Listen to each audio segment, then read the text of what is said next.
Pak, Bapak sebagai kepala sekolah SD Ciberem 2 dalam mengembangkan mutu pendidikan sekolah, Pak.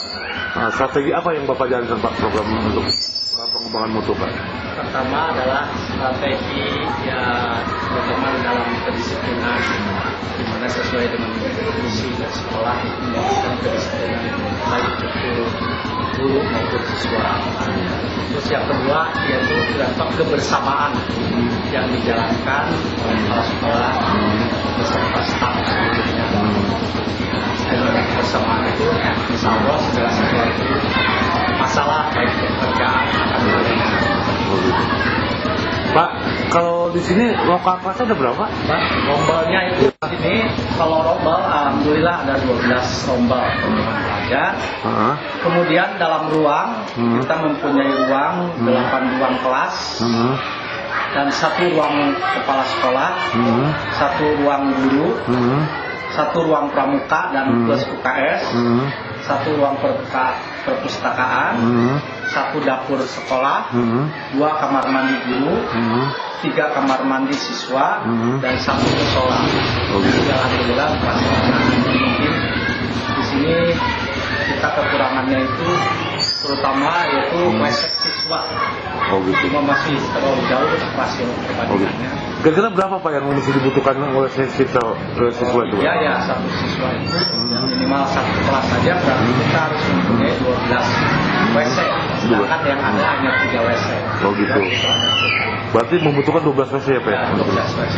Terus selain fasilitas WC, apa lagi, Pak, yang mesti dibutuhkan di sekolah ini, Pak? Ya, itu kita memang belum punya ruang perpustakaan yang sifatnya benar-benar ya sesuai dengan standarnya. Hanya sekedar ya kita membagi tempat saja, memanfaatkan tempat yang ada, tapi tidak memenuhi untuk ya kriteria untuk perpustakaan.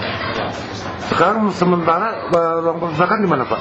Sementara saya gunakan ruang perpustakaan yaitu TU, ruang TU saya ambil alih. Sedangkan kalau TU kan bisa walaupun tempatnya sedikit bisa digunakan perpustakaan luas lah. Oh gitu. Lokal kelas ada berapa, Pak, di sini? Lokal kelas itu ada 8. Ada 8, Pak, ya?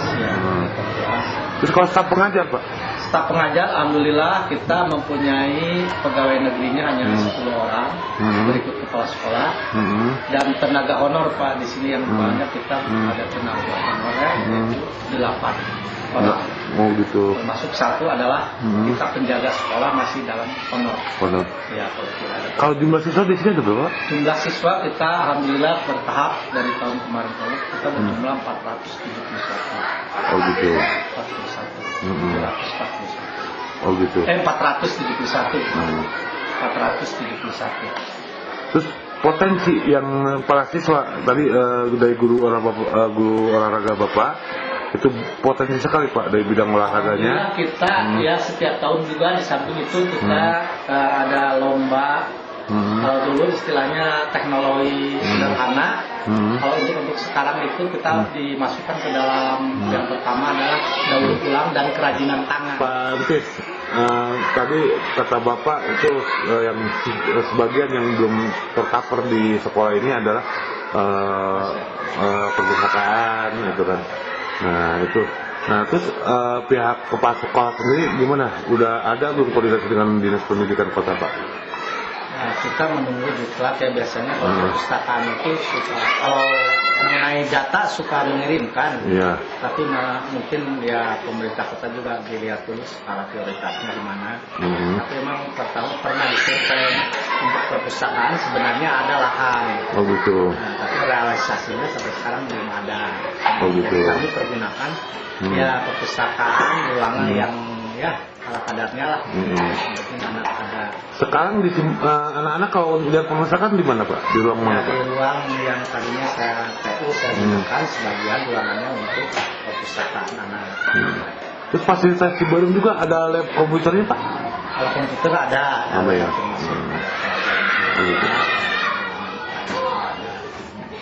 Berarti kalau biarpun di pinggiran ya, Pak, ya? Ada. Kita untuk mengimbangi kota udah siap, ya? Ruang UKS juga siap. Oh gitu. Taman juga ada. Oh gitu. Pak, ini yang saya lihat tuh banyak piala nih, Pak.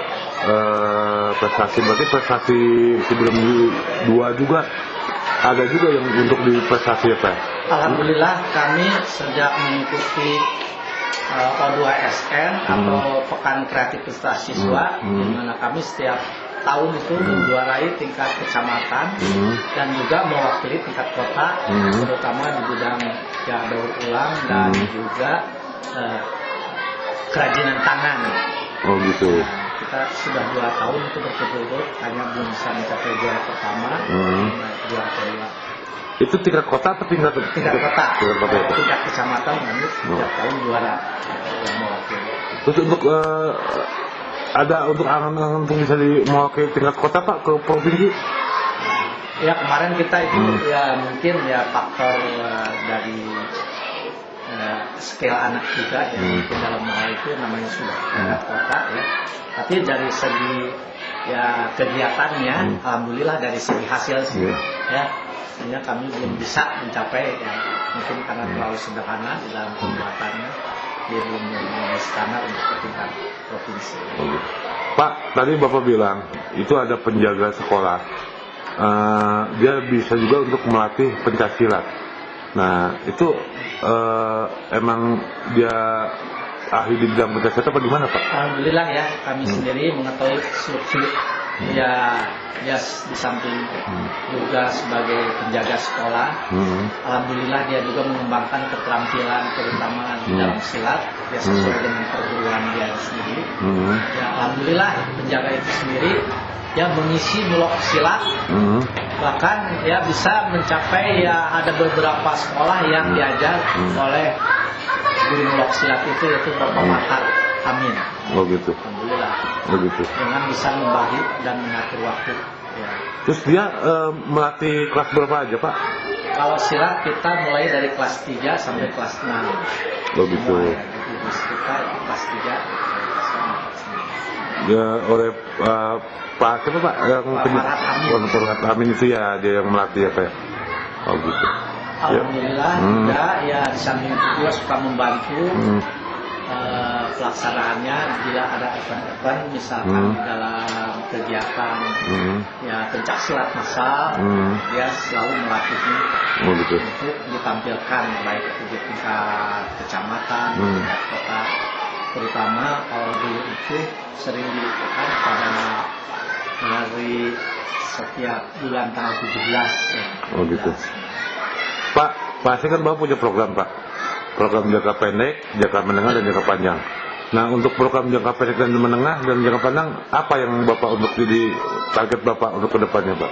Di samping kita di dalam membenahi ya terutama di dalam kondisi sedikit baik di dalam ya akademisnya maupun non akademisnya kami sedikit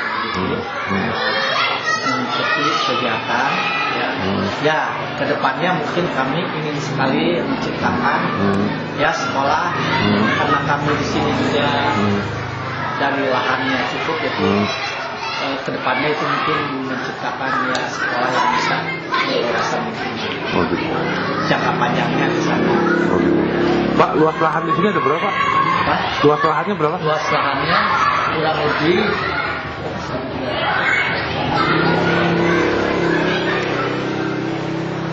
1.300 lebihan Pak ya? SD Ciberem berapa Pak? Iya ada 1.700 meter. Jadi tadinya 2 SD di Majar kan jadi 1 SD. Oh gitu. Alhamdulillah kalau halaman ya untuk ini mah yang memenuhi standar lah halaman sekolah. Pak, di sini kebanyakan siswa masyarakat di sini apa di luar juga ada Pak? Ya kita karena berbatasan dengan kabupaten, jadi ya 50-50 lah. Jadi ada yang dari kabupaten juga karena masalah pendidikan kita tidak bisa menolak walaupun ada sekolah di luar kabupaten. Karena mungkin ya orang tua itu udah percaya. Dan alhamdulillah sebagian besar juga ya prioritas untuk kota Madia. Itu cukup potensi. Pertama ya diutamakan ya kalau dalam PSB itu adalah kita karena punya wilayah, wilayah itulah yang didahulukan untuk menjadi siswa Ciberem 2. Sisanya kekurangannya adalah bisa menjadi luar kota Madia. Terus dari segi ini Pak, materi pendidikannya di Ciberem 2 ini untuk masuk ke SMP negeri kira-kira cukup potensi Pak? Alhamdulillah sih ya, kita itu ada juga ya anak-anak yang berprestasi yang masuk, terutama kalau kita lihat jangkauannya ya. Dan di sini biasanya kalau masyarakat itu sudah mengerti lah, jadi terutama di dalam lokasi ya, agar memperlancar. Kita ada juga yang sebagian karena lebih dekat ke SMP 13, ada juga ada di Indonesia. Oh gitu. Kemudian sisanya mungkin kita ke swasta, juga swasta yang terdekat lah. Kita alhamdulillah diantaranya ada SMP Al-Ikhlas yang lokasinya memang strategis untuk warga Mulyharja dan juga SMP PGRI. Sambil itu juga ada SMP Bagus yang alhamdulillah jadi dalam hal ini anak sebagian besar yang melanjutkan lah, walaupun itu sekolahnya ke swasta, tidak mengurangi sampai ke negeri. Kalau yang tertinggi berapa Pak di sini Pak? Yang tertinggi kemarin berapa Pak? 27,52. 27,22 ya. Berarti cukup gede juga ya Pak. Oh gitu. Oke. Alhamdulillah diterima dia sampai 9. Dia sampai 9. Oh gitu. Ya. Bapak katanya sebagai penjaga sekolah di sini Pak ya? Iya. Namanya siapa Pak? Marhat. Marhat. Pak Marhat. Iya. Pak Marhat di sini katanya Pak Marhat juga bisa mengajar siswa untuk ilmu bela diri pencaksilat. Ya di samping saya seorang penjaga honorer ya, penjaga karena kebijakan dari kepala sekolah saya punya keahlian atau kemampuan sedikit banyak untuk seni tradisi ya, saya sambil mengembangkan di SD alhamdulillah diterima di sekolah-sekolah yang terdekat di wilayah Ciberem. Sekolah mana aja Pak yang Bapak ajar Pak? Yang inti misalkan sekolah Ciberem 2, juga Ciberem 1, Ciberem 4, Mulyharja 1, SMP PGRI. Terus ada Pak yang binaan Bapak prestasi Pak di bidang pencaksilat Pak? Apa Pak? Ada siswa yang diajar sama Bapak pencaksilat, dia bisa ikut lomba sampai berprestasi gitu. Alhamdulillah ya ada ya, jadi 2 tahun belakang ada di tingkat Bogor Selatan itu juara 2 bisa mewakili ke tingkat kota ya. Ya karena di tingkat kota mungkin pembinaannya saya kurang ini ya, jadi karena di tingkat kota. Harapan Bapak ke depan apa Pak?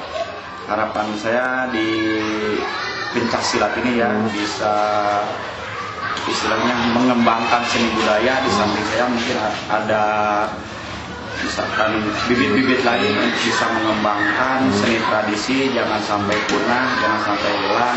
Pencaksilat adalah warisan nenek moyang leluhur yang utama dari Jawa Barat. Pak, Bapak sebagai honorer di SD Ciberem 2 udah berapa tahun Pak? 8 tahun kurang lebih ya. 8 tahun. Ya saya juga bisa membagi waktu yang mungkin dari subuh saya udah di sekolahan, jam 5 itu udah standby di sekolah, ya beres-beres, ngepel segala macamnya, udah rapi, udah sediain air segala macam, saya baru keluar Pak. Oh gitu. Nah Pak Marhat, ada nggak untuk minat untuk jadi PNS Pak?